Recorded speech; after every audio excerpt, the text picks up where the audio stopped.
Maximum 5D में। अच्छा, और किसके बेसिस पे बोल रहे हैं? शेप ऑफ सबशेल या आपने कितने फैक्टर पढ़े हैं? दो फैक्टर पढ़े हैं। फर्स्ट फैक्टर क्या है? फर्स्ट फैक्टर शेप नहीं बोला था मैंने, फर्स्ट फैक्टर था आपका size, principal quantum number. Greater the principal quantum number, greater is the shielding and smaller is the Z effective. ठीक है, अब पहले आपको फर्स्ट फैक्टर अगर अप्लाई करते हैं तो 3, 5, 5 which shell is closer to the nucleus? 3 पास में है, तो यहाँ पर आप अगर फर्स्ट के हिसाब से जाएंगे तो 3 के केस में you will find greater Z effective, क्योंकि it is near by to the shell, है ना, ये शेल नहीं न्यूक्लियस। ज़्यादा अट्रैक्शन देगा, जो न्यूक्लियस के ज़्यादा नज़दीक है वो ज़्यादा फोर्स ऑफ अट्रैक्शन फील करेगा, यानी smaller the shell number greater Z effective. ये वही रूल है आपका, तब हमने ग्रेटर द शेल नंबर किया था, greater shielding effect lesser Z effective. Now I am saying in reverse manner, smaller the shell number greater Z effective. ठीक है, तो सबसे ज़्यादा जेड इफेक्टिव किस केस में मिलेगा? 3p में मिलेगा। समझ में आ गई बात? तो सबसे ज़्यादा किस केस में मिलेगा? 3p। इसका रीजन समझे आप, because it is closer to the nucleus. ठीक है, now let's talk about the 5d and 5s। In this case n is same, n कैसा है यहाँ पे? सेम है। तो now we will decide this by the second factor, shape of the subshell. ठीक है, तो S के केस में अब 5s और 5d की अगर हम बात करेंगे तो which is more closer to the nucleus? पहले तो ऐसे आप ऐसे भी कर सकते हैं 5s, तो 5s के केस में क्या रहेगा? जेड इफेक्टिव ग्रेटर रहेगा। S ज़्यादा क्लोज है, आप क्लोजनेस से देख लो, है ना। तो फिर इसके बाद नेक्स्ट क्या आएगा? जेड इफेक्टिव किस में मिलेगा आपको?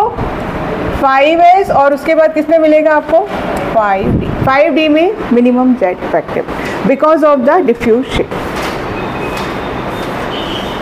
ठीक है, समझ में आ गई बात? आपको पहले कौन सा फैक्टर देखना है? क्लोजर। आप देखिए कि जो न्यूक्लियस के ज़्यादा क्लोजर है, अगर सेम शेल है then go for sp-df। S is more closer to the nucleus, तो उसका जेड इफेक्टिव ज़्यादा रहेगा। ठीक है, क्लियर? चलिए वापस आते हैं पीरियोडिक टेबल। कल आप लोगों को समझ में आया पीरियोडिक टेबल में क्या क्या सीखा था हमने? Extreme left S block, extreme right P block, in between D। ठीक है, और नीचे 2 सीरीज थी आपकी F block. Then we discuss the general configuration. उसमें कोई प्रॉब्लम? वो सीक्वेंस धीरे धीरे आप याद कीजिए, दिन में कोशिश कीजिए 1 या 2 बार पीरियोडिक टेबल लिखने की। पीरियोडिक टेबल याद करेंगे बहुत अच्छा हो जाएगा। ठीक है, ओके। चलिए अब आपको एक नॉमेनक्लेचर सिखाती हूँ पहले इनऑर्गेनिक एलिमेंट्स का। ऑर्गेनिक का तो आप जानते हैं, 10th में थोड़ा बहुत सीखा, राइट? मैथ, एथ, प्रोप, ब्यूट, ऑर्गेनिक। हाँ, अब कैसा है पीरियोडिक टेबल में आप जो देखोगे बिगर यानी हैवियर एलिमेंट्स। ठीक है, जैसे है आपका 100, 102, 103। तो व्हाट अबाउट द नेम? आयु पे नॉमेनक्लेचर की रिक्वायरमेंट क्यों है, पहले ये बताइए। वाई?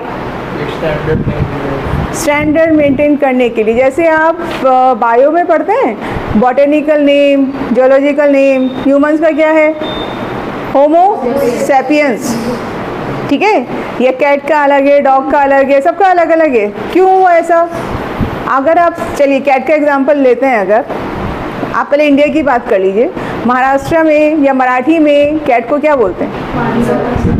हिंदी में क्या बोलते हैं? साउथ में और कुछ नाम होगा, कर्नाटका में और कुछ होगा, उड़ीसा में और कुछ होगा, बट है क्या? कैट। ऐसा ही यहाँ पे हो रहा है। कोई एक अब जो आपके अबव 100 एलिमेंट्स हैं मोस्टली कैसे हैं? Man made. मैंने बनाया, मैंने अपने नाम पे रख दिया, आपने बनाया, आपने अपना नाम रख दिया, उन्होंने बनाया, उन्होंने अपना रख दिया। To avoid all this chaos, ठीक है, क्या डेवलप किया गया? IUPAC nomenclature. बहुत आसान है, it is different from that organic one. ठीक, तो यहाँ पर आपको क्या करना है? जैसे है नंबर 0, तो उसके लिए आप हमेशा क्या यूज़ करेंगे? अन। एक आप इसके लिए क्या यूज़ करेंगे वर्ड अन, हाँ अन उसके लिए है माई बैड, यस। 1 है आपका अन, ठीक है। 2 है बाई, पहले ये लिख लीजिए, फिर बहुत आसान सी चीज़ है, आप इजीली सीख जाएंगे। 9 तक आपको ऐसे एब्रीवेशंस मिलेंगे, ठीक है। अन और नील, अन, बाई। 3 का है आपका ट्राई, 4 का है क्वाड, 5 का है पेंट, 6 का है हैक्स, 7 का है सेप्ट। ऑर्गेनिक में इसको हम बोलते हैं हेप्ट, यहाँ पर है ये सेप्ट, ओके। देन 8 हट जाएंगे, ऑक्ट, ऑक्टोपस, वही रिलेटेड है, ठीक है। 9 हो जाता है आपका ENN, समझे। बस आपको इतना याद करना है और ये भी बहुत डिफिकल्ट नहीं है। 0 के लिए nil, 1 un, 2 bi, 3 tri, 4 quad, pent, hex, ठीक है। इसके अलावा सफिक्स, यहाँ पर जो आप सफिक्स यूज़ करेंगे हर केस में, वो क्या यूज़ करेंगे IUM, this is the suffix. Suffix का मतलब the letters which are coming after the name, ठीक है, आफ्टर द नेम। जैसे मीथेन, एक एग्जांपल आपको देती हूँ, तो मैथ से आपको क्या इन्फॉर्मेशन मिली, meth is the root word and it means only 1 carbon. एन आपको कुछ और बता रहा है, क्या बता रहा है एन, सिंगल बॉन्ड। तो ऐसा ही एन वहाँ पे क्या हुआ सफिक्स, और रूट नेम क्या हुआ मैथ। तो ऐसे ही आपको यहाँ पर सफिक्स क्या यूज़ करना है EM। अब आप देखिए क्या है, जैसे चलिए 100 से स्टार्ट करते हैं। सबसे पहले क्या आया, आदित्य और ये ऋषित, इधर ध्यान दीजिए, बाद में बात करना। क्या है ये 100, 1 है पहला नंबर, तो आप उसके लिए 1 के लिए क्या यूज़ करेंगे अन। फिर 0 के लिए क्या था नील, फिर से आप यहाँ पे क्या लिखेंगे नील, और अब नील में EM जोड़ना है, ठीक है। अन नील नीलियम, ये देखिए एक हो गया ना, अन नील नील EM, ठीक है। तो 100 जो एटॉमिक नंबर वाला जो एलिमेंट है उसका IUPAC name would be unnilnilium, ठीक है। अब आप शुरू कीजिए 101, बोलिए, आदित्य बताएंगे क्या होगा इसका नाम, अन नील EM, समझे। हाँ नहीं, ये 9 तक है, लेकिन आप इससे आगे कितना भी बड़ा नाम लिख सकते हैं, हाँ बस आपको एब्रीवेशन ये यूज़ करना है, ठीक है। इसका शॉर्ट फॉर्म भी है बेटा, इसका शॉर्ट फॉर्म क्या हो जाएगा UNN, this is a short form UNN, ठीक है। इसका नाम क्या बोला था, अन नील यूनियम हो गया, अनियम हो गया, व्हाटएवर, तो इट विल बी UNU, ठीक है। बहुत आसान सी चीज़ है। 112 लिखिए, 121,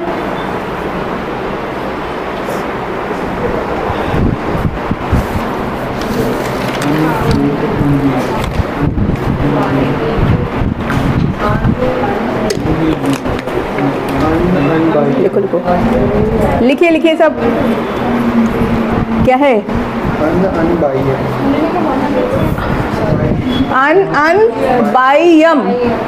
अनबाइयम, ये क्या हो जाएगा अनटू, होशियार हो गए सब लोग, बहुत बढ़िया, गुड।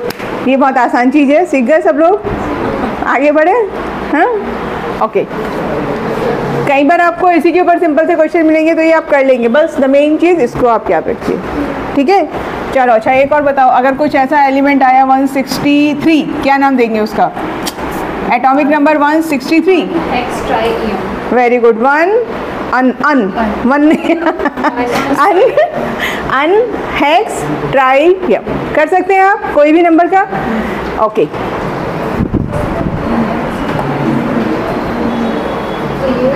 अबव 100 के लिए, अबव 100, ठीक है। ये किसके लिए है, आपका जो नॉमेनक्लेचर है, this is atomic number 100 and more than 100, वो मोस्टली सारी क्या हैं आपके मैन मेड एलिमेंट्स हैं, ठीक है, चलिए okay, this is the atomic number, write down the configuration and tell me the position in the periodic table. कल सीखा था हमने, करिए कॉन्फ़िगरेशन लिखिए सब लोग। मैं आपको 3-4 नंबर लिख रही हूँ and I want to check in your notebooks, ठीक है, आप आराम से करिए। 16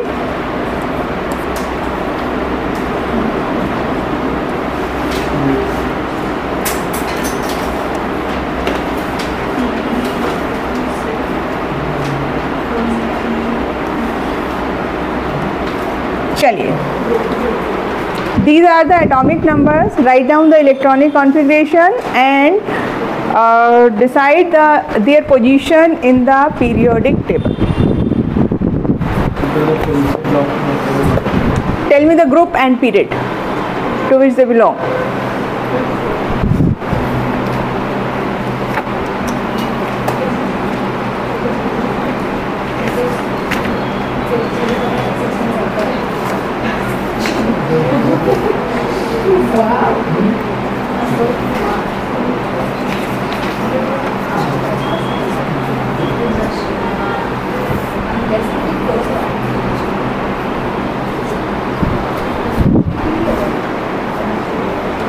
Done?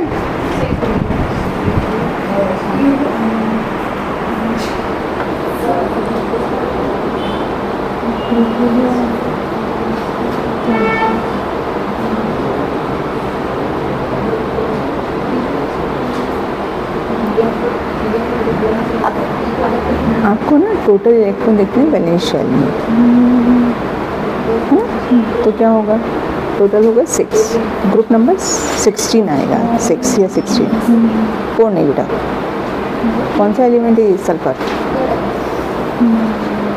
ठीक है, डिफरेंस समझ में आया। You are taking only this but you need to consider all the valence electron, तो ये ग्रुप 16 है। पीरियोडिक टेबल में क्यों देखने की जरूरत पड़ी, आप करो। हाँ मैंने किया था। हाँ 16, 1s2, 2s2, 2p6, कितने इलेक्ट्रॉन हुए, 10 हुए, आगे आएगा और फिर 3p1, हाँ 3s1, 3s2, 3s2 और फिर 4s, 3s के बाद क्या आएगा, 4p, हाँ 4p, लिखो आगे, कंप्लीट करो, अभी तो 16 इलेक्ट्रॉन ही नहीं भरे अपने। 3s2, 3p, 3p बेटा, 3p हो गया, डन है, हो गया, ओके।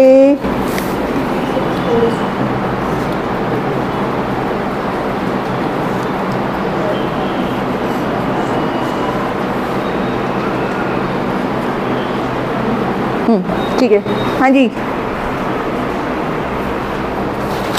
मैम मुझे एक समझ में नहीं आया। ये कंप्लीट लेना है, ग्रुप 16।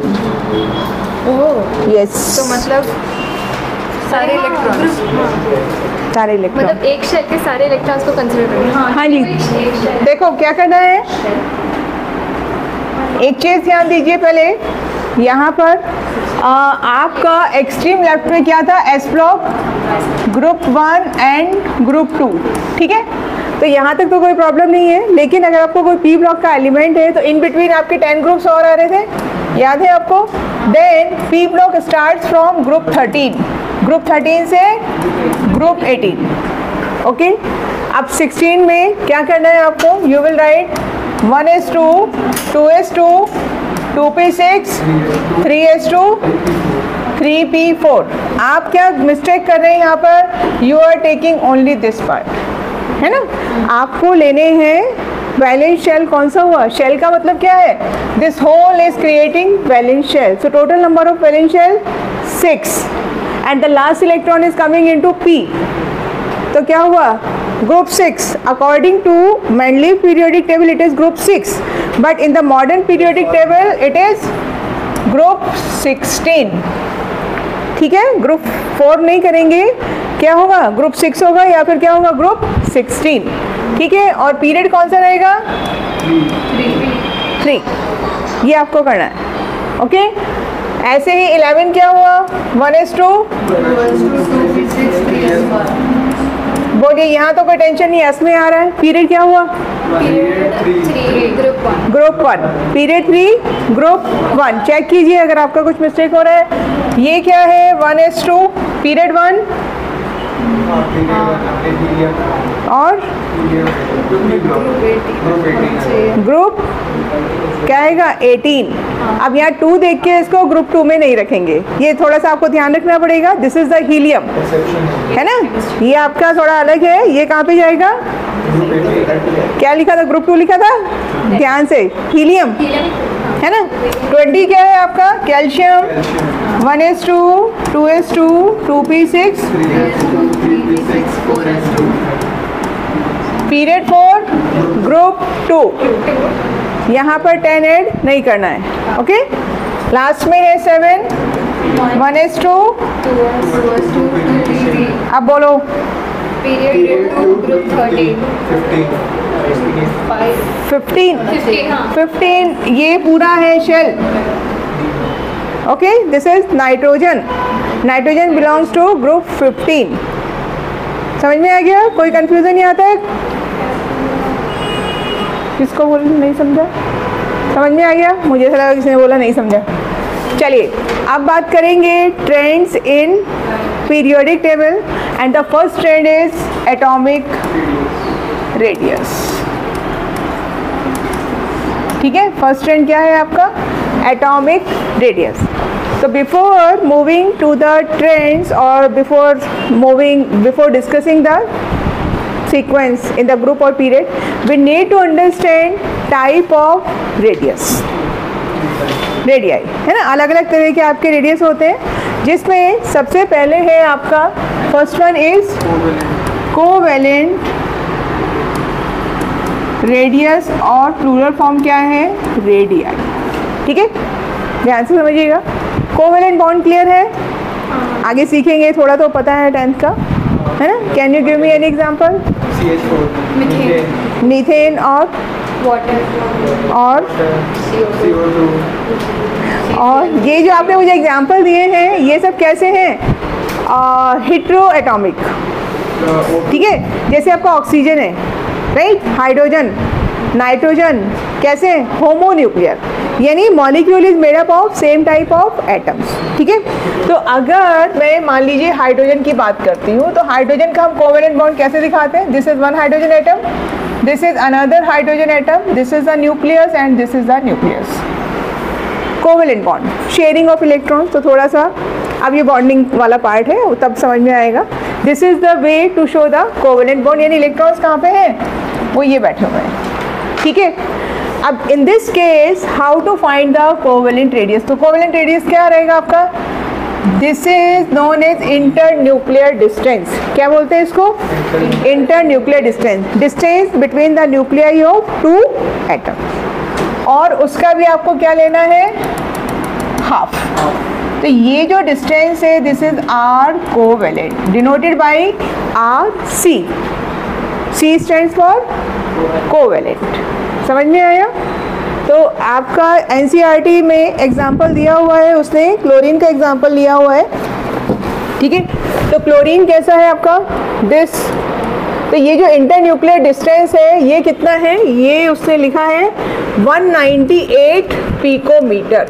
क्या है ये, इंटर न्यूक्लियर डिस्टेंस, इंडिया मत पढ़ना इसको, इंटर न्यूक्लियर डिस्टेंस, और इसका हाफ क्या हो जाएगा, आर सी। ठीक है, किसकी हम बात कर रहे हैं, क्लोरीन की। कोवेलेंट रेडियस कितना हो जाएगा, 99 picometre. Is that clear to everyone. Covalent bond between homo nuclear. ठीक है, होमो का मतलब क्या है, कोई भी ऐसा chlorine, oxygen, nitrogen, fine. Methane और वो बाकी केस वो अलग चीज़ है। ठीक है, तो ये है आपका एग्जांपल किसका, कोवेलेंट रेडियस। सेकंड लीजिए मेटेलिक रेडियस। सेकंड क्या है आपका, मेटेलिक रेडियस। मेटल जानते हैं आप सब लोग, आयरन, कॉपर, सिल्वर, गोल्ड। ठीक है, if you take a piece of iron, ये आयरन का पीस है। So in case of metal we talk about the crystal lattice. Metals का जो स्ट्रक्चर होता है वो एक पर्टिकुलर डिज़ाइन होता है जिसको हम क्या वर्ड यूज़ करते हैं, क्रिस्टल लैटिस। ठीक है, क्या बोलते हैं, क्रिस्टल लैटिस। तो यहाँ पर जो एटम है they are arranging like this. आप जानते हैं ना सॉलिड का प्रॉपर्टीज किस तरह से रहते हैं atoms, they are arrange in a proper manner. ठीक है, internuclear distance is very very less, force of attraction very very high, that's why metals और the solids are solids rigid. समझ में आ रही बात। अब इस केस में मेटेलिक रेडियस क्या हुआ, ये internuclear, okay let me draw the bigger one. आप पहले इसका और इसका डिफरेंस आप समझो, क्या डिफरेंस मिल रहा है। इसमें बॉन्ड है, इसमें यहाँ बॉन्ड नहीं है, यहाँ पे एटम्स कैसे हैं, एडजेसेंट लगे हुए हैं। ठीक है, तो ये न्यूक्लियस और आपका ये nucleus, this is again internuclear distance and half of this internuclear distance is metallic radius. समझे आप। इसका भी अगर हम क्या लेंगे बेटा, हाफ लेंगे तो वो क्या हो जाएगा, आर मेटेलिक। यानी मेटल के केस में जो रेडियस मिल रहा है उसको मेटेलिक रेडियस बोला, कोवेलेंट मॉलिक्यूल के केस में जो रेडियस मिल रहा है उसको हमने क्या बोला, कोवेलेंट रेडियाई। ठीक है, but in general we will use the word atomic radius. यहाँ पे एटॉमिक रेडियस एक्चुअली आप सोचो, we just finish that atomic structure. In general आप क्या बोलते हैं एटॉमिक रेडियस, द डिस्टेंस वैलेंशियल। ठीक है, अब अभी आपने श्रोडिंगर वेव मॉडल पढ़ा है, तो there is no boundary, there is electron cloud, तो how would you find the distance, boundary नहीं है। आप समझ रहे हो बात को, डिस्टेंस कैसे क्या है। अभी आप सोचो इस रूम की वॉल हट जाए तो क्या डायमेंशन रहेगा इस रूम का, आप नहीं डिफाइन कर सकते, राइट। तो वही चीज़ है, तो ये थोड़ा सा यहाँ पे ये वाला डेफिनेशन थोड़ा सा फिट नहीं बैठता है, इसलिए we need to discuss all this things. Got it, समझ में आ गई बात। अच्छा, अब एक और है आपका which is van der Waals radii. ठीक है, वॉन डेर वाल रेडियाई का मतलब क्या होता है वो भी देखो।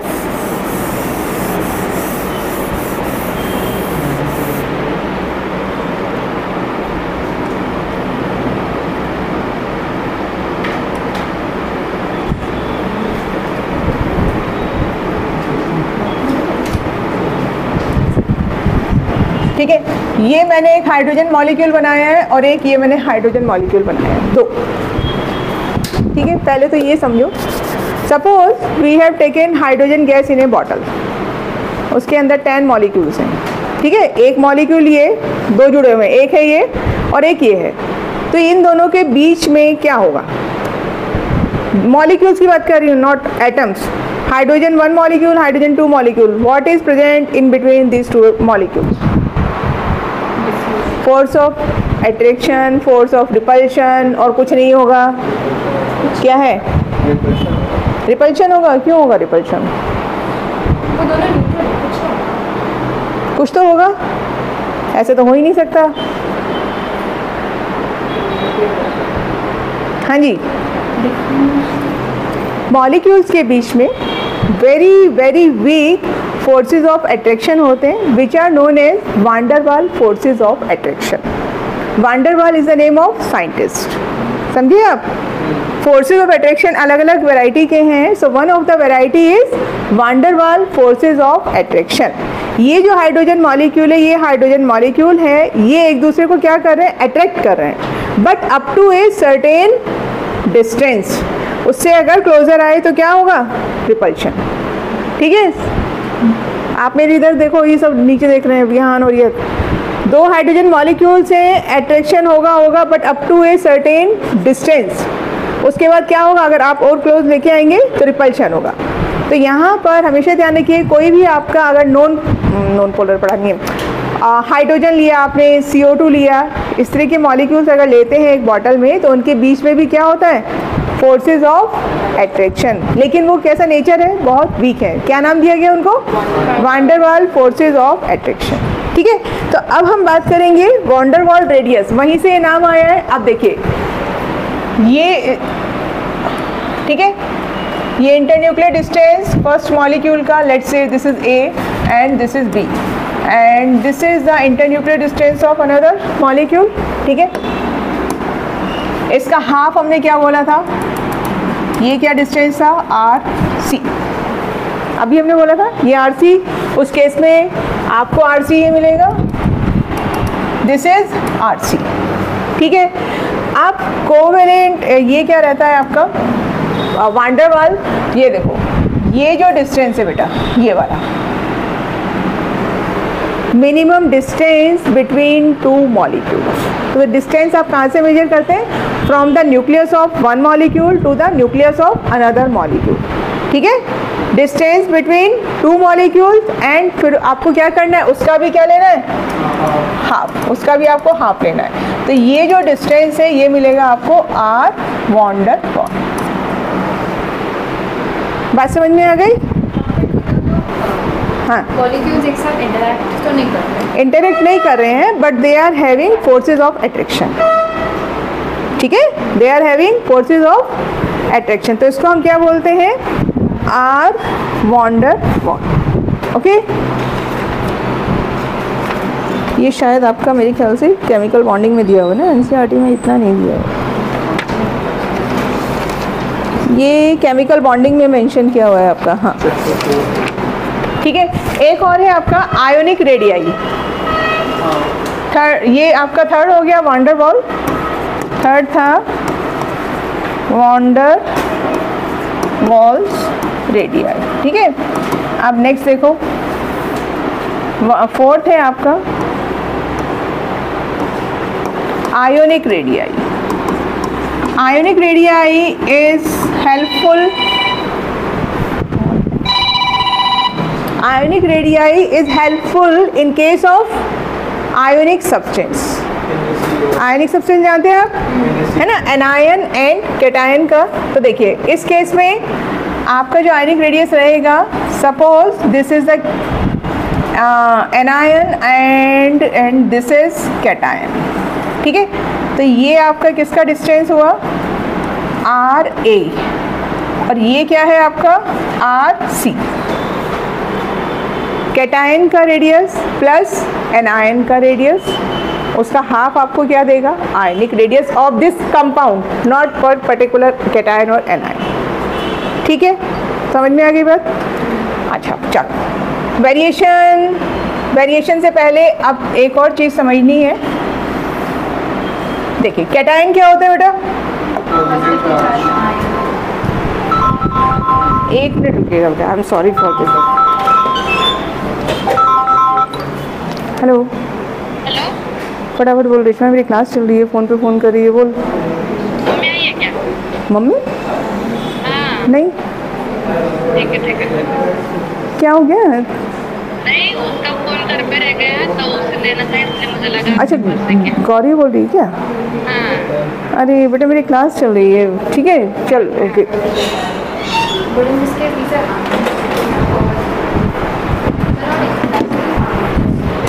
Okay, what is the ionic radius? तो थोड़ा सा इसको समझिएगा, व्हाट इज कैटायन। देखो इसको याद रखने का तरीका ये है, ऐसे हम स्पेलिंग लिखते हैं, टी में क्या आ रहा है, प्लस साइन। इसका मतलब cation are the species which are getting positive charge, which are getting positive charge. ठीक है, let's talk about the sodium. So the configuration is 281। ठीक है, if sodium has lost one electron, what is the remaining configuration? 2,8. Now if you compare the radius of sodium atom and this sodium cation, which is bigger? Normal Atom is bigger. क्यों? क्योंकि एक electron electron कम है एक यहाँ पे। और what about the protons? Proton same है। देखो इसका रीज़न क्या है, actual reason in this case 11 electron and क्या है 11 प्रोटॉन। ठीक है, 11 इलेक्ट्रॉन, प्रोटॉन ने 11 इलेक्ट्रॉन्स को पकड़ के रखा है। Overall atom is neutral. Second case में what is happening, 10 electrons and 11 proton. क्या हुआ, प्रोटॉन भाई 11 प्रोटॉन है, 10 को इजीली होल्ड करके रखेंगे। फोर्स ऑफ अट्रैक्शन क्या हो जाएगा, इंक्रीज होगा, तो साइज क्या होगा, डिक्रीज होगा। समझे, बात समझ में आई? तो इन दिस केस हमेशा ध्यान रखिएगा, I took the example of sodium, in any case cations are always smaller than the atom. ठीक है, cations are always smaller than the atom in any case. Reason क्या है, force of attraction is greater. ठीक, number of shells भी कम हो गए और साथ में क्या हुआ, फोर्स ऑफ अट्रैक्शन आपका इंक्रीज हुआ। ठीक है, ऐसे ही बात कीजिए एनायन की। एनायन में क्या हुआ, एनायन का मतलब species having negative charge by the gaining of electron. Correct, तो क्या हुआ, Cl is equal to 287। So chlorine के लिए बेटर ऑप्शन क्या है to get stability, to gain electron instead losing 7 electron, octet complete करना है। So the Cl negative should be 288।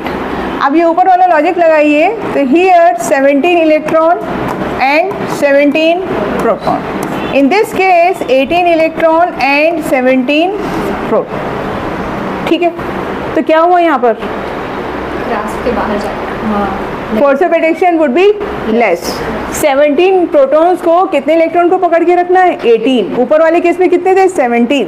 तो फोर्स ऑफ अट्रैक्शन क्या होगा, कम हो जाएगा। ठीक है, that's why size of Cl negative is greater than Cl।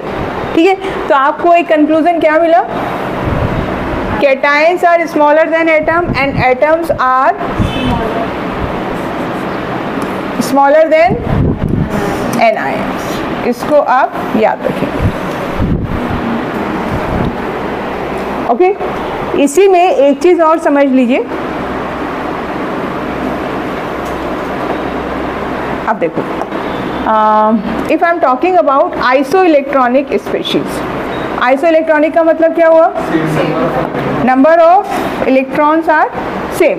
ठीक है, ओके, जैसे आपका क्या है, Na positive, Mg2 positive and Al3 positive. Okay,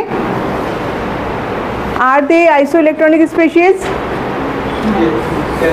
10 electron, magnesium 12 था, 10 electron, aluminium was 13, 10 electron. Now compare the size, which is smallest in the 3 iso electronic species? Same logic लगाएंगे, है ना, 3 चले गए हैं और कितने थे वहाँ पे प्रोटॉन, 13 थे। तो आपका क्या हो गया, एल्यूमिनियम स्मॉलेस्ट, सोडियम बिगेस्ट। यहाँ से आपको क्या लॉजिक मिला, ग्रेटर पॉजिटिव चार्ज। ठीक है, स्मॉलर द कैटायन। जितना ज़्यादा पॉजिटिव चार्ज आएगा बेटा, उतना ही कैटायन क्या हो जाएगा, छोटा हो जाएगा। Clear? I am talking about for iso electronic species, greater the positive charge, smaller the cation. यही चीज़ अप्लाई करनी है अपने को एनायन के लिए। तो देखिए, अगर मैंने लिया N3 negative, nitrogen outermost shell में there are 5 electron, so it can gain 3 electron. ठीक है, तो वैलेंसी -3 आया यहाँ पर। ठीक है, then oxygen 2 minus, you know oxygen belongs to group 16, it can gain 2 electron, तो क्या हो गया, O2 negative. Fluorine has tendency to gain 1 electron. First check, are they iso electronic? Nitrogen में 10 हो गए, ऑक्सीजन में 10 हो गए, फ्लोरीन में कितने हो गए, 10। जिसको ये चीज़ समझ में नहीं आ रही है बताइए। अब साइज कंपेयर करना है, जस्ट रिवर्स ऑफ दैट। तो which is the biggest anion, बोलो, N3 एनायन। ठीक है, ये क्या हुआ आपका बिगेस्ट। फिर जी, आप इसको ये पूरा ऑर्डर आप निकाल सकते हैं। ये भी आइसो, ये all are iso electronic species, iso electronic species और आयन। ठीक है, तो आपको ऑर्डर मिल गया। यहाँ से हमको कंक्लूजन क्या मिला, ग्रेटर द नेगेटिव चार्ज, ठीक है, greater the size of anion. Okay, greater the size of anion. ठीक है, इस तरह के क्वेश्चन काफ़ी पूछे जाते हैं, तो आप आयंस का ये चेक करेंगे. ओके, चलिए अब हम बात करेंगे variation in the periodic table.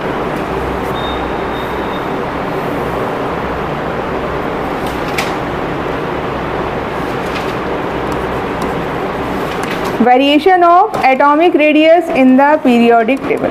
ठीक है, तो we need to discuss two variation.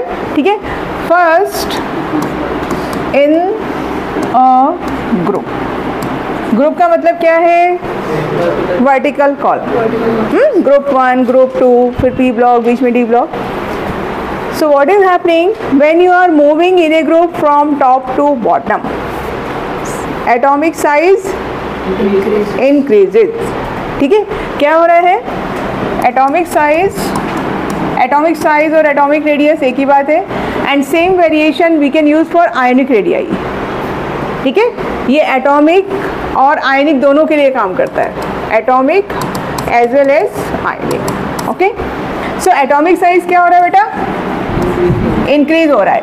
अब ध्यान रखिएगा, अप साइड एरो का मतलब that quantity is increasing, down side का मतलब डिक्रीजिंग. थोड़ा सा शॉर्टकट करना जरूरी है. Atomic size increasing. रीजन क्या है? क्या हो रहा है? When you are moving down the group, number of shells क्या हो रहे हैं?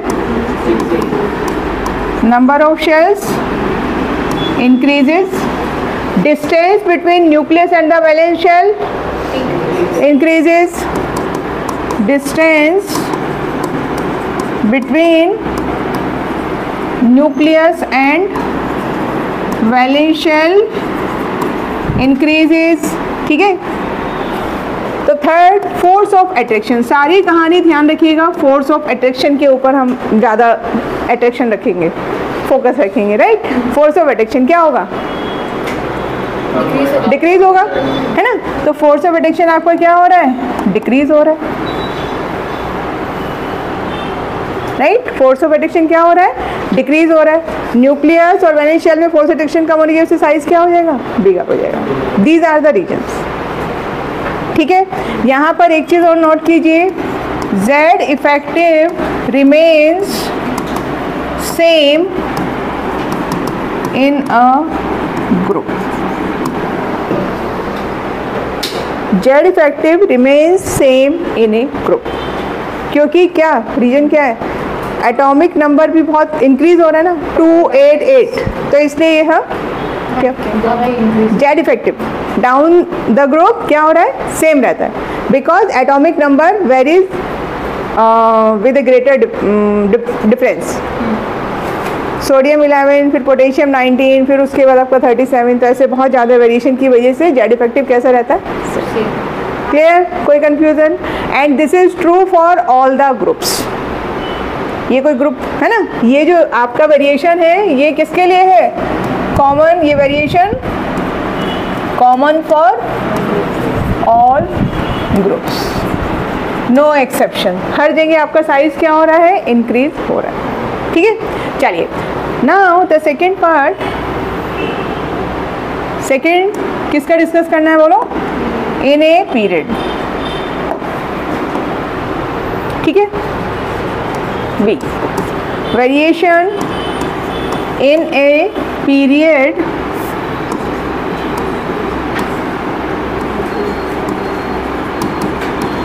From left to right. It must be very clear, left to right. S block से किधर मूव करें? पी ब्लॉक की तरफ. ठीक है, ये जो वेरिएशन है अभी आप जो डिस्कस कर रहे हैं हम, it is between S and P. D अभी नॉर्मली डिस्कस नहीं करते हैं. D start with the fourth shell. Periodic table में आपने देखा डी नीचे है, है ना. क्यों है? क्योंकि आप कॉन्फ़िगरेशन जब आप लिखते हैं डी का नंबर कब आता है? पहले इलेक्ट्रॉन फोर्थ शेल में जाता है, फिर डी में आता है. तो इसलिए वो किससे स्टार्ट होता है? आपका फोर्थ पीरियड से. चलिए, तो फ्रॉम लेफ्ट टू राइट क्या हो रहा है बेटा? यहाँ पे एटॉमिक साइज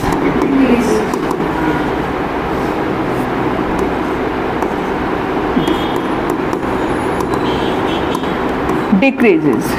रीजन क्या है, याद है? अच्छा, आपने 10th में पढ़ा नहीं है ना, ये 10th का ही काम है। Number of cells remains the same. हाँ, पहली चीज़ क्या है? Number of cells.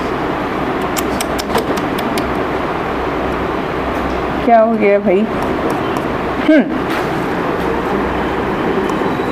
In a period, ठीक है, in a period number of shells कैसे हैं आपके?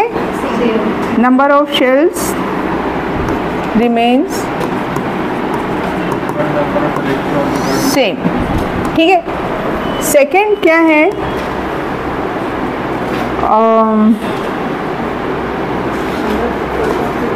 On increasing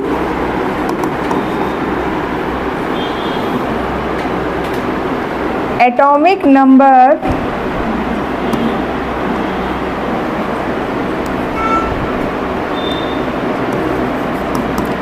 number by 1 unit।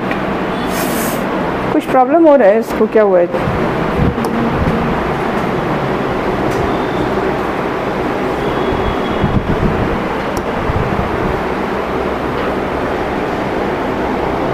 आज बोर्ड की इच्छा नहीं है कि इसके ऊपर कुछ लिखा जाए। हाँ,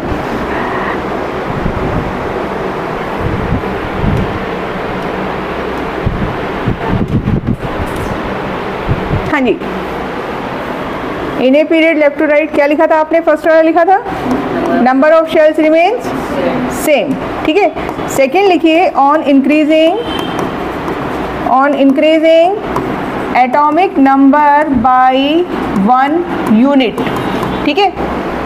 आप कैसे मूव कर रहे हैं? 2 के बाद 3, 4, 5, 6, उसके साथ क्या हो रहा है? Nuclear charge also increases by 1 unit।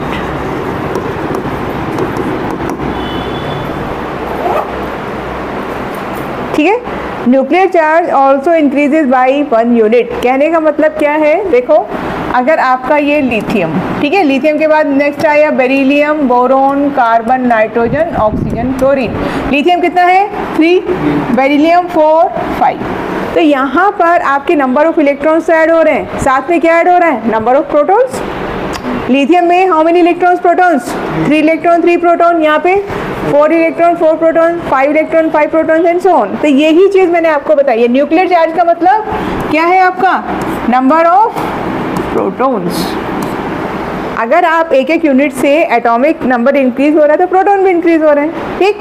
This is the next point. अब जो नया इलेक्ट्रॉन ऐड हो रहा है, that electron is being added into the same shell. कहाँ पे ऐड हो रहा है? आपने क्या बोला? शेल से में। यहाँ पे all these elements belongs to period 2। Lithium का कॉन्फ़िगरेशन 2 1 2 2 2 3 2 4। जो इलेक्ट्रॉन आ रहा है वो किस में आ रहा है? सेकेंड शेल में आ रहा है। This is the important point, है ना। नीचे जब गए थे शेल बढ़ रहे थे अलग अलग, यहाँ पे एक ही शेल में इलेक्ट्रॉन फिल कर रहे हैं। तो क्या हो रहा है? New electron is being added into same shell, hence force of attraction increases. अब force of attraction I'm not explaining it again and again, nucleus and the vanishing। force of attraction क्या हो रहा है? increase हो रहा है, ठीक है, बात समझ में आ गई। और force of attraction अगर increase हुआ तो साइज क्या होगा? कम हो जाएगा। ये आपका लॉजिक है, ठीक है। Force of attraction increases and atomic size क्या हो रहा है? डिक्रीज हो रहा है। दोनों लॉजिक अलग अलग हैं आपके, और ये आपका किसके लिए एप्लीकेबल है? आयोनिक रेडियाई के लिए भी एप्लीकेबल है। बोलिए भाई, समझ में आ गई बात? यहाँ पे कोई कंफ्यूजन? नहीं? ग्राफ एक बार देख लीजिए, आप बुक में पढ़ेंगे, बुक में भी दिए हुए हैं, मैंने भी कुछ आपके लिए। कहाँ आते हैं?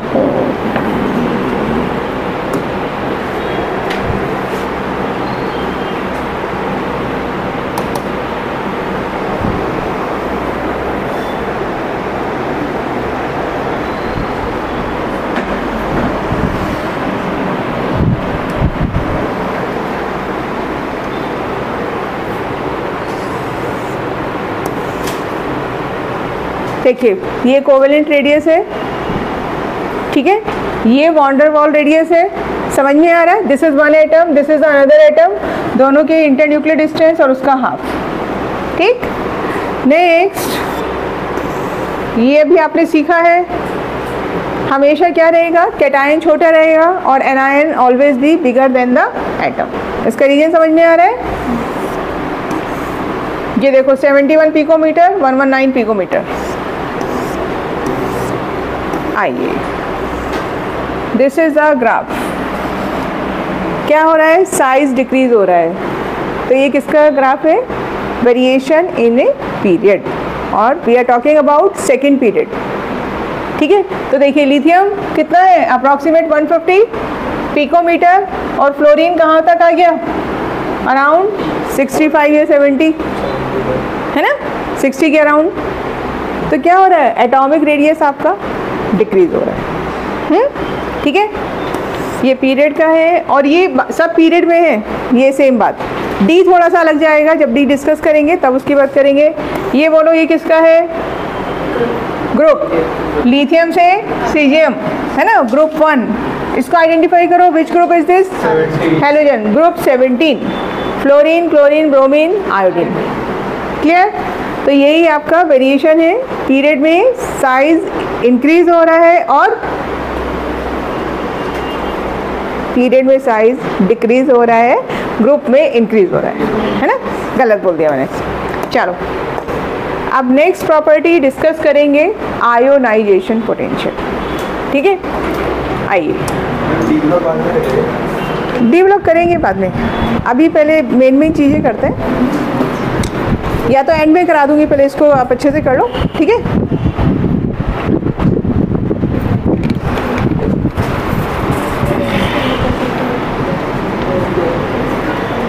एटॉमिक रेडियस का अच्छे से आप कर लीजिए, बाकी सारे आप इससे ही लॉजिक फिट करेंगे।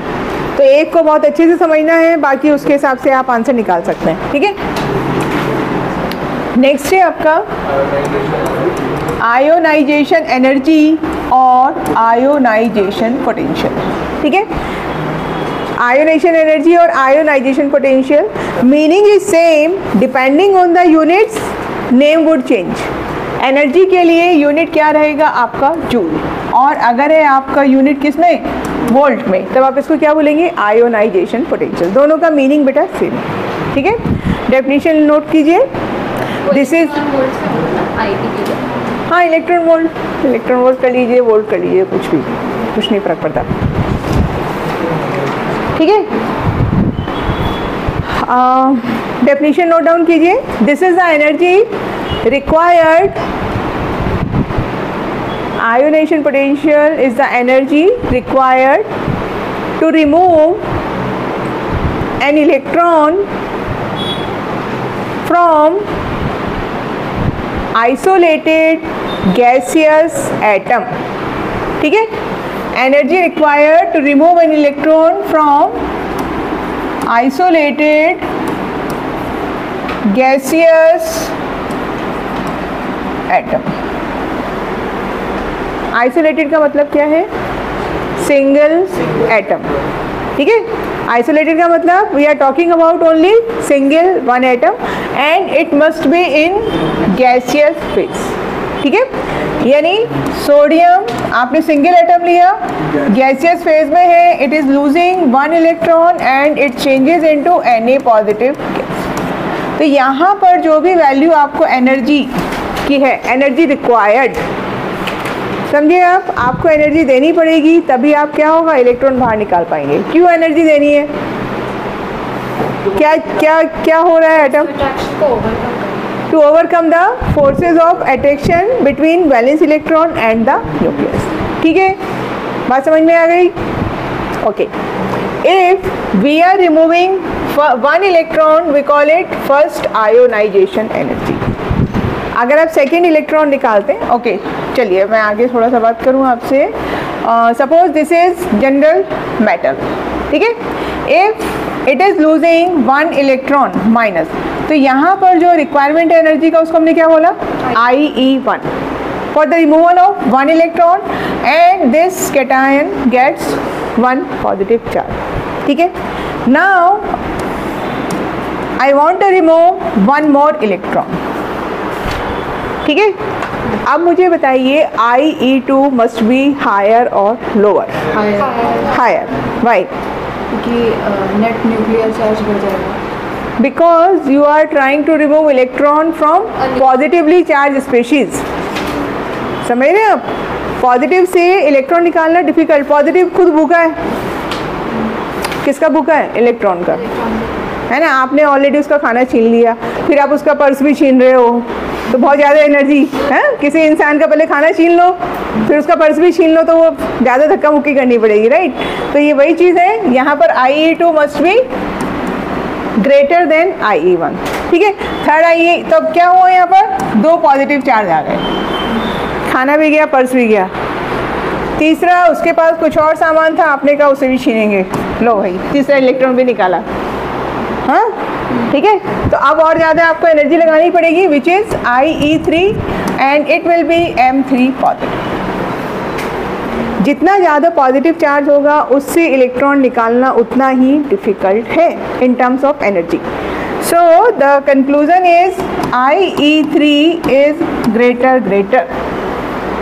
ठीक है, देन IE2 देन IE1। देखिए, ये बात समझ में आ रही है आप लोगों को? Third ionization potential would always be greater than second and then first. ठीक है,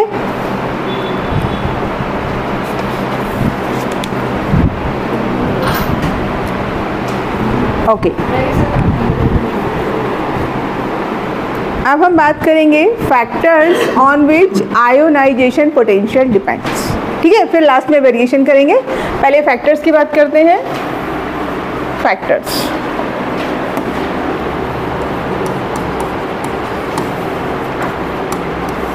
ठीक है, फैक्टर्स में नंबर 1 एटॉमिक रेडियस। अब आपको मैं एक फॉर्मूला बता रही हूँ, दिस इज एप्लीकेबल एवरीवेयर। ठीक, क्या है? Atomic radius is inversely proportional to ionization energy।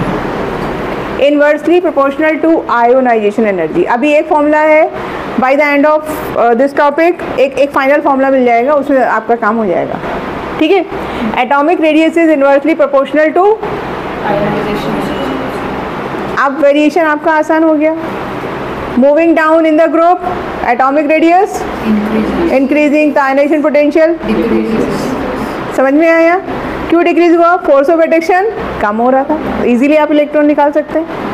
In a period atomic size decreases, ionisation energy increase. Fluorine, क्या टेंडेंसी है फ्लोरीन का? गेन करने का, और उससे आप इलेक्ट्रॉन पुल कर रहे हो, तो you need to give more energy, यानी ionisation energy would be high. समझ में आ गई बात? तो बस इतना ही लिखेंगे, इतने में काम हो जाएगा। Second, nuclear charge. Nuclear charge, ठीक है, न्यूक्लियर चार्ज को रिप्रेजेंट करते हैं हम Z से, बेसिकली प्रोटॉन्स, पॉजिटिव चार्ज। तो क्या होगा बोलो? आप खुद से थोड़ा सा सोच के मुझे बताएंगे। What should be the relation between ionization energy and nuclear charge? Inversely, directly. Z is directly proportional to I। जितना ज़्यादा पॉजिटिव चार्ज उतनी ज़्यादा एनर्जी चाहिए फोर्सेस ऑफ अट्रैक्शन को ओवरकम करने के लिए, है ना। एक चीज़ ध्यान रखोगे ना, उससे सब आपका लॉजिक चलेगा आगे, सब कुछ रटने की ज़रूरत नहीं है। Z is directly proportional to ionization energy. Fluorine से इलेक्ट्रॉन निकालना टफ है because force of attraction is very high, because size is small, है ना। सीजियम से you can remove electron easily because size is bigger, force of attraction is less. और ये सब चीज़ें मिक्स, मतलब कनेक्ट कर पा रहे हैं आप लोग? हाँ, okay. Now the third factor, electronic configuration. ये फिर से अब आपने जो सीखा था एटॉमिक स्ट्रक्चर में, उसका ये पार्ट है, इलेक्ट्रॉनिक कॉन्फ़िगरेशन। ठीक है, आप समझ जाएंगे मैं क्या बात कर रही हूँ। We know one statement, half filled and fully filled orbitals are more stable. So to remove electrons from them is difficult. ठीक है ना, वो अपने कंफर्ट जोन में है, हाफ फील्ड है, वो नहीं चाहेंगी कि उनकी स्टेबिलिटी को कोई प्रॉब्लम आए, तो they don't want to lose electron. नहीं समझे? हाँ, देखो लिख लीजिए पहले आप थोड़ा सा। अच्छा, यहीं से स्टार्ट करते हैं। Half filled and fully filled orbitals are stable. ये तो क्लियर है ना, ये तो सबको पता है। हाफ फील्ड का मतलब P में 3 इलेक्ट्रॉन, D में 5 इलेक्ट्रॉन, F में 7 इलेक्ट्रॉन, है ना, वो कैसे है, मोर स्टेबल। ठीक है, it is difficult to remove one electron from these orbitals। Difficult है, ठीक है। Hence आयोनाइजेशन एनर्जी बोलो हाई होगी कि लो होगी? समान। आपको क्या करना है, एक से तो इजीली आप समझिए, एक बहुत बदमाश बच्चा और एक सीधा साधा बच्चा।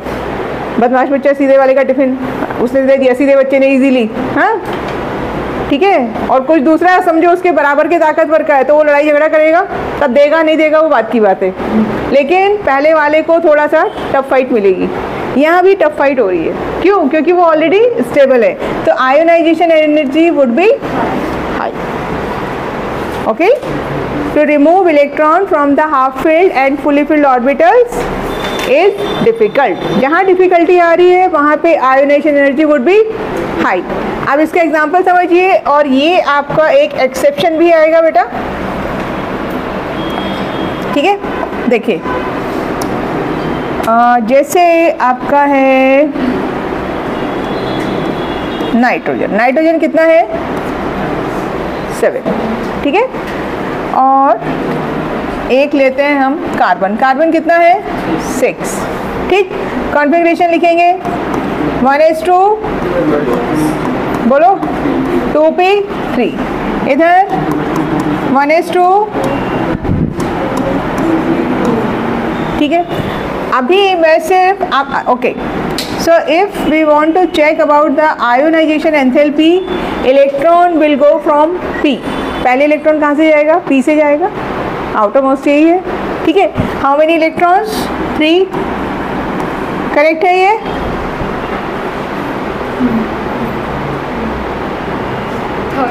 P में जो मैंने फिलिंग की है, इज इट करेक्ट? क्या गलती की है मैंने, बोलो। यहाँ पे पेयरिंग नहीं हो सकती है क्योंकि लास्ट वाला ऑर्बिटल आपका कैसा है? खाली है। कौन सा रूल था? हुंस रूल, हुंस, ठीक है। ये आएगा आपके एग्जाम में, पूछ सकते हैं, तीनों रूल अच्छे से करिएगा। यहाँ पर क्या सिचुएशन है? P, आपके सामने 2 केस हैं, नाइट्रोजन इज हाफ फील्ड और कार्बन तो नॉर्मल है, तो which element can lose electron quickly? Carbon दे सकता है, नहीं। First ionisation of enthalpy of carbon is greater than the nitrogen, ठीक है। ये बात समझ में आ गई? कार्बन क्या देगा कार्बन के केस में, यानी I should write first ionisation energy कम होगी ना नाइट्रोजन से, नाइट्रोजन की हाई होगी ना। हाँ, तो उसकी आयोनाइजेशन एनर्जी इसकी कम होगी। कार्बन की कम है, नाइट्रोजन की हाई है। क्यों नहीं दे रहा nitrogen? Because of the half field, ठीक है। अच्छा, अब इसी को कंपेयर कीजिए ऑक्सीजन से, ठीक है। ऑक्सीजन कितना है 8, 1s2, 2s2, 2p4, ठीक है। कितने इलेक्ट्रॉन्स डालेंगे आप P में? 4, 1 2 3 4।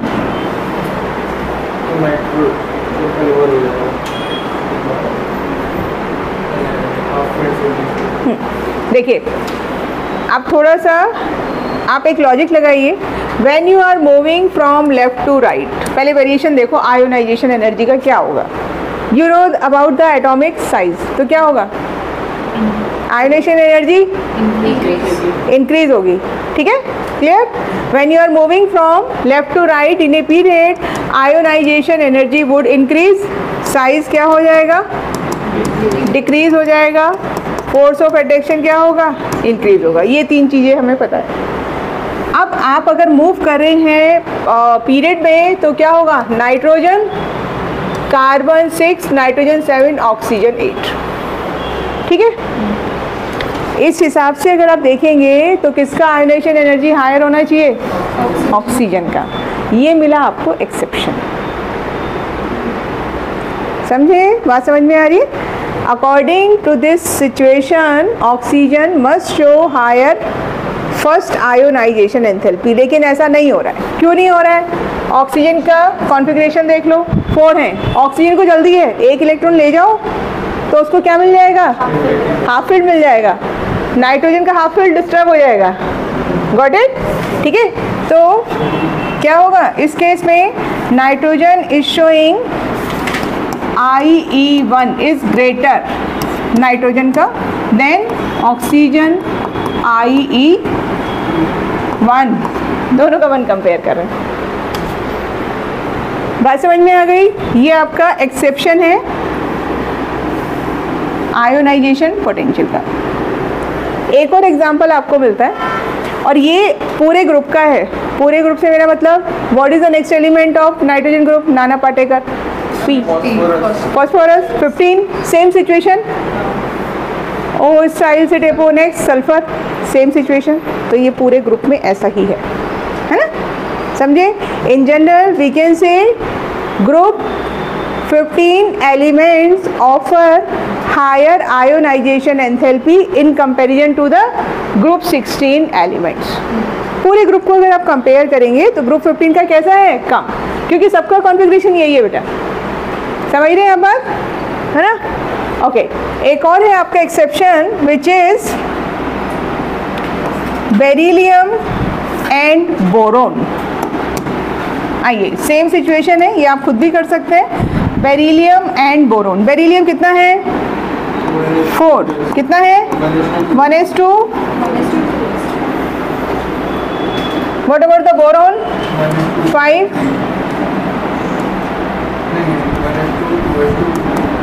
1:2, 2:2, 2p1, ठीक है। अब यहाँ पे देखो बेरिलियम के केस में क्या मिला आपको, फुली फिल्ड 2s, यहाँ पे बॉक्सेस बना लीजिए, ये 2s का स्ट्रक्चर है, करेक्ट, दिस इज 2s। यहाँ पर वैलेंस शेल में कितना इलेक्ट्रॉन है, ओनली 1। किसको जल्दी है इलेक्ट्रॉन लूज करने की आदत है, बोलो कौन जल्दी इलेक्ट्रॉन लूज करेगा, बोरॉन करेगा।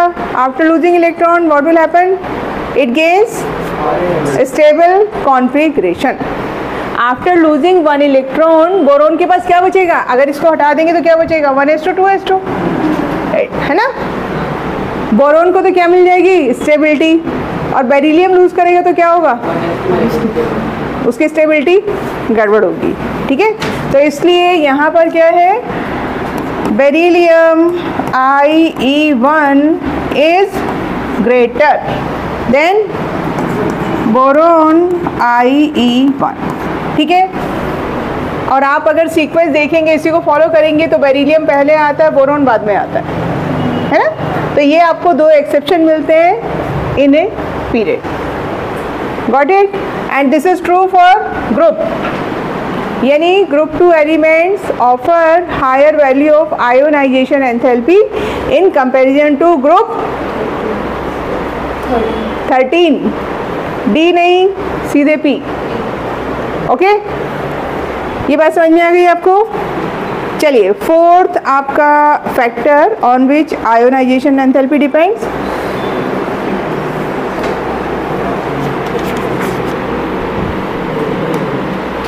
Number 4, penetration effect.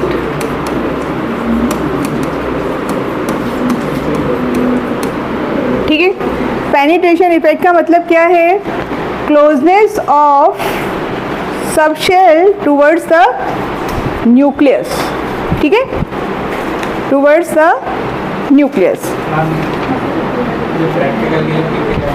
प्रैक्टिकल के लिए जाना है, स्कूल जाना है अभी आपको? ओके, जाइए, अभी टाइम नहीं हुआ ना, हो गया। ओके,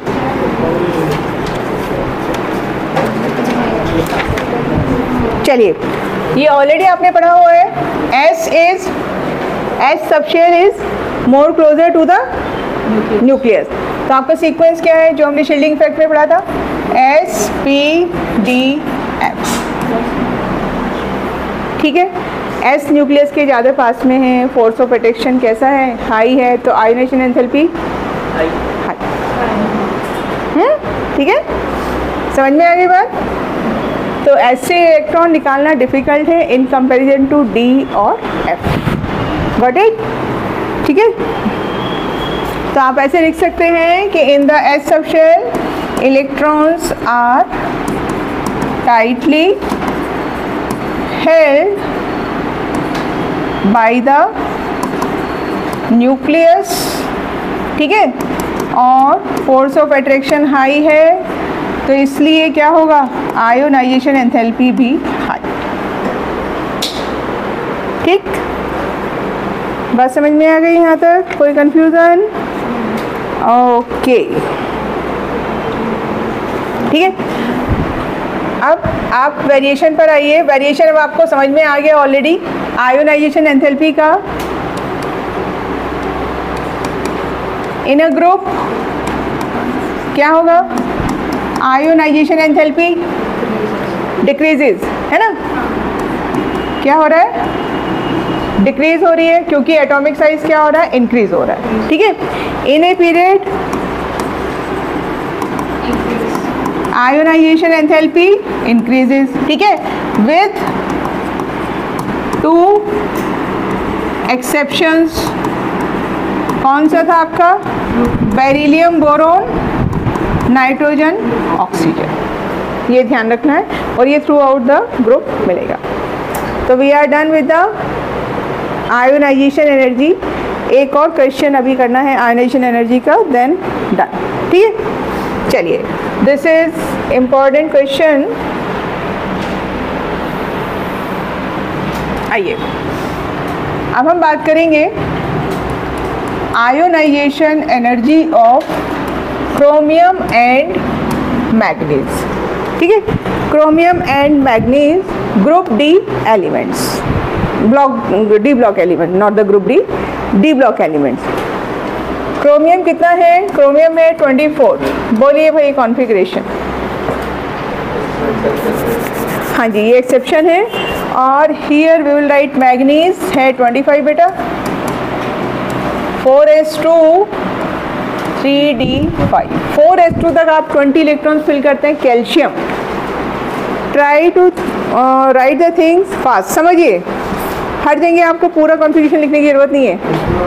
4s2 तक आप क्या फिल करते हैं? 20, और यहाँ पे फिर remaining electron would enter into 3d। तो क्या हुआ? 4s2 3d5। डी में हमेशा ऐसे ही लिखना है। यहाँ पर ये एक्सेप्शन था, 4s1 3d5। ठीक है, अब in case of d block element electron first come out from 4s। बाहर यही है। कल भी मैंने आपको एक चीज़ बोली थी, एनर्जी ऑर्डर अलग है और सीक्वेंस अलग है। अगर आप देखोगे first shell, second, third, fourth, तो सबसे बाहर कौन सा आ रहा है? फोर्थ। एनर्जी ऑर्डर में 4s पहले आता है, 3d बाद में आता है। That's Y electron would go out first from 4s। ठीक है, चलिए, तो एक इलेक्ट्रॉन भगाइए दोनों में से, किससे जाएगा? 4s से जाएगा।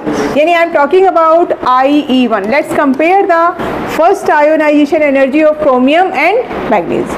क्या होगा? क्रोमियम इजीली लूज करेगा। क्या हुआ? 4s0 3d5, more stable, half field हो गया। मजा आ गया, इसका स्टेबिलिटी मिल गई। मैग्नीज क्या हुआ? 1 3d5। किसका आयोनाइजेशन एनर्जी लो मिलेगा? Cr का बहुत जल्दी से देगा, ले जाओ भाई, मुझे को तो स्टेबिलिटी मिल रही है ना, समझे। आई एम टॉकिंग अबाउट IE1।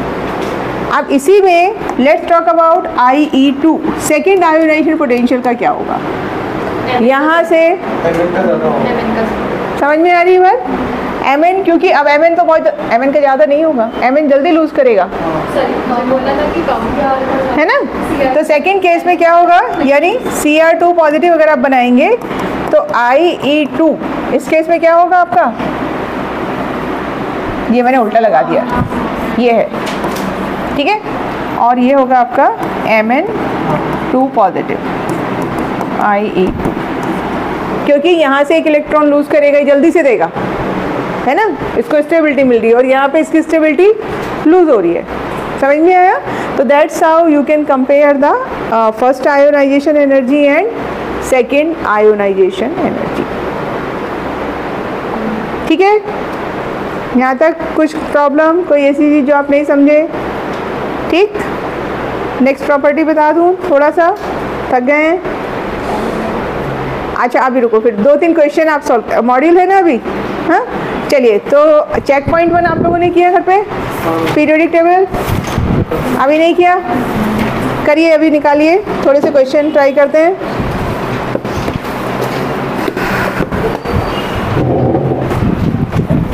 आपको कोई डाउट एटॉमिक स्ट्रक्चर में? अभी नहीं है, हो रहे क्वेश्चन सब। आपने यूनिवर्सिटी शुरू किया, हाँ एटॉमिक स्ट्रक्चर, हाँ ये सुन लो बेटा, चैप्टर 1 वो हो गया यूनिवर्सिटी से, ओके। और अभी एटॉमिक स्ट्रक्चर नहीं हुआ,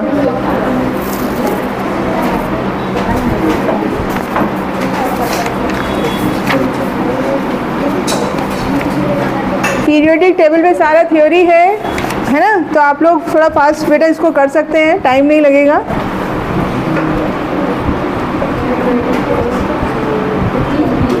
चेक पॉइंट 1 ट्राई कीजिए, देखो आपसे इजीली हो रहे हैं क्वेश्चन, करिए आप लोग, ये वार्म अप कर लो अगर चेक पॉइंट 1 कर लिया तो।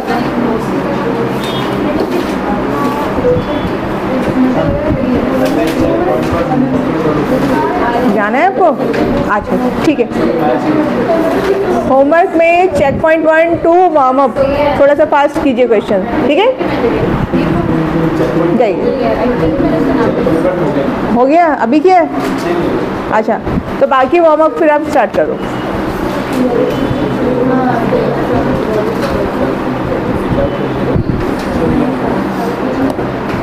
बहुत आसान क्वेश्चन है चेक पॉइंट 1 के।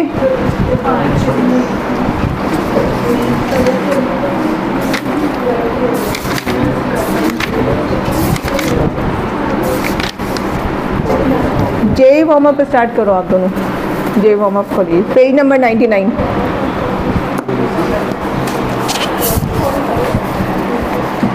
गर्ल्स बातें बाद में कर लो, चेक पॉइंट जरा फटाफट, बहुत आसान क्वेश्चन है देखो।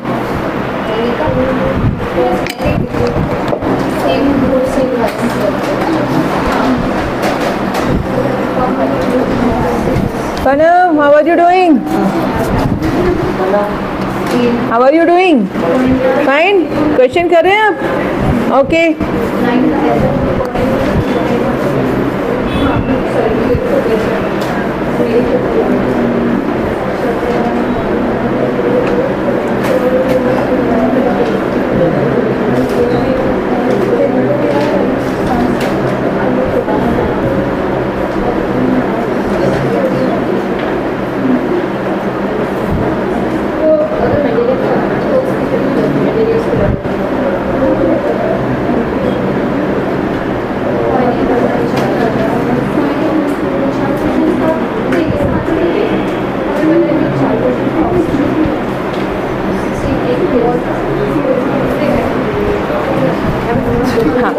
बोलिए। Elements of which group are known as coinage metal and chalcogens। हाँ, chalcogens कौन से होते हैं? ऑक्सीजन फैमिली ग्रुप 16, ओके ठीक है। और ये कॉइनेज मेटल क्या है आपका? कॉपर सिल्वर गोल्ड, ये ग्रुप 11 आता है बेटा पीरियोडिक में। ये है उनका। एक चीज़ ध्यान रखिएगा, आपको एक वर्ड मिलेगा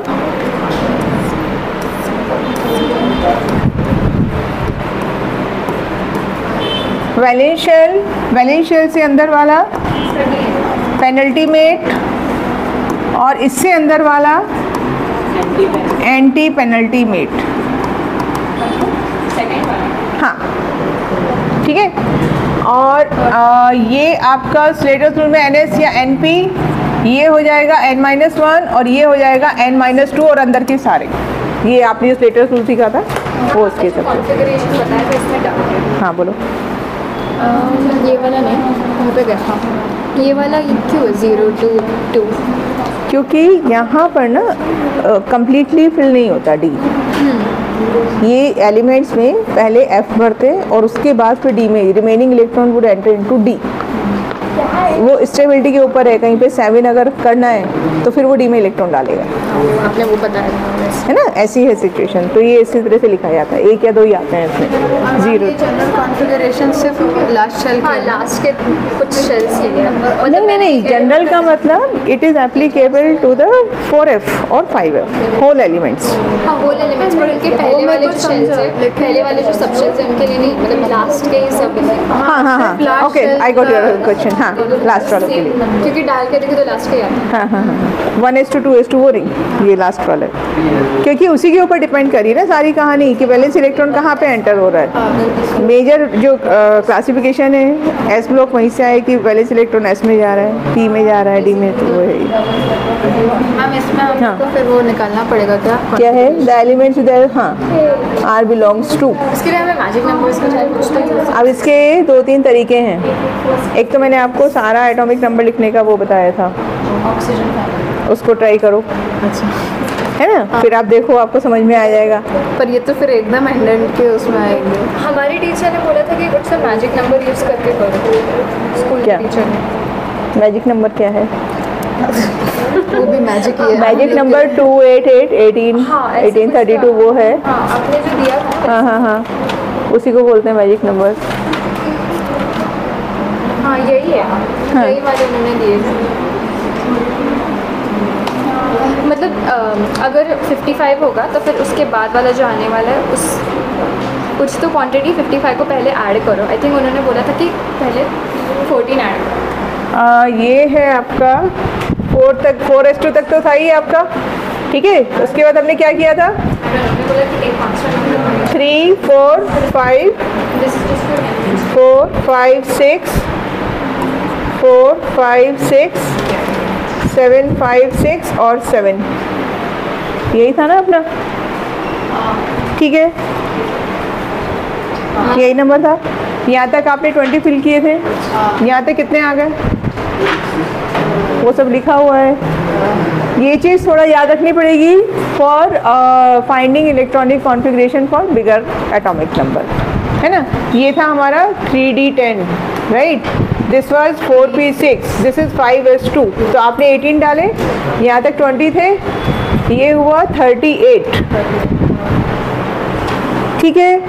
नेक्स्ट में कितने डालेंगे? 4p के बाद this will be 4d, 4d10, 5p6, 6s2। तो आपने अगेन 18 डाले, 56, राइट। फिर ये आएगा आपका 4p, this will be 4f14, 5p आ गया है तो ये 5d आएगा और ये 6p आएगा, राइट। 14, 10 और ये हो गया आपका 6, तो ये हो गया 32, राइट। 14 नहीं, 14 और 10 हो गया आपका 24, 24 और 6 30, 86, ठीक है। Then it will be 7s2, 5f, 6d and 7p, okay. 5f14 और ये हो गया हमारा 10। यहाँ तक कितने फिल करे हमने? हम 86 24 और 2 26 112 है। और फिर 6 और ऐड होंगे तो 118। हाँ ठीक है, ये हो जाएगा 118। आपका कितना था 101, तो 86 तो यहाँ तक फिल हो गए। और उसके बाद 2 यहाँ जाएंगे पहले, फिर F 81 नहीं 101 है ना, तो D में से 10 हटाओ पहले। 5 12 कितना हो गया यहाँ पे F का 10 ये गए। 14 से 2 माइनस करेंगे तो हाँ तो यहाँ पे 12 आ जाएगा। अपने को कितना करना है 10 1 ही है माइनस करना है, 5F 13। 5F13। अब देखो 5F13 यानी ये रहेगा आपका 7s2 5F13 करेक्ट। ये नहीं होगा, ये एक इलेक्ट्रॉन ट्रांसफ़र करेगा 14 में। मेरे ख्याल से ऐसा होगा 5F14 14 2 बार आता है एक्टिनॉइड्स में। तो ये बेसिकली एफ ब्लॉक का एलिमेंट है ये। पर आपको उसने क्या पूछा है? Elements belong to actinoids. किस में जा रहा है इलेक्ट्रॉन? 5F में जा रहा है, तो ये एक्टिनॉइड है। ओके। ठीक है, पहला तो एक्टिनॉइड है, फिर दूसरा 104। हाँ 104। देखो 104 किस में बैठेगा? हाँ जी, हाँ एक थोरियम। 10th क्वेश्चन देख रही हूँ अभी। डाई name and symbol 10th question. एका थोरियम, देखो एका वर्ड का मतलब होता है कि element which is coming next to the thorium. तो थोरियम होता है आपका, नहीं नहीं नहीं नहीं, तो थोरियम तो आपका एक्टिनॉइड है। थोरियम है आपका 90 है ना थोरियम, तो इट शुड बी 91।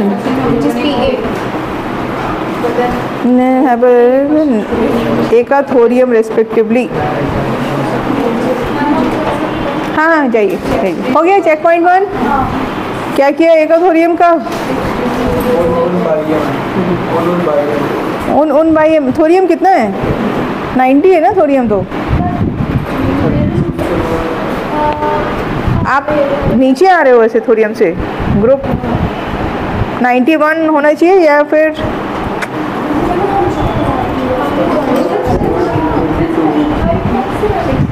एक मिनट।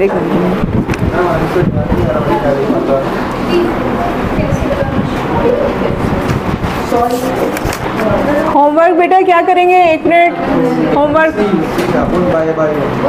जेई वार्म अप शुरू कर दिए, ठीक है। और साथ में थोड़े से क्वेश्चन आपके फिनिश करने हैं एटॉमिक स्ट्रक्चर के। चलिए, हाँ जी, एक का थोरियम कहाँ है? थोरियम है इधर। थोरियम 90 है और नेक्स्ट एलिमेंट इज 91।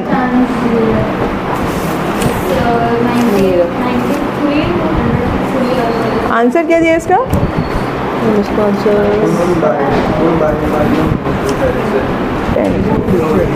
10th का दिया है सी।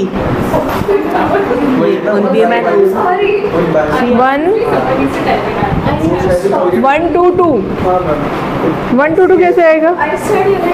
122 माइनस 90,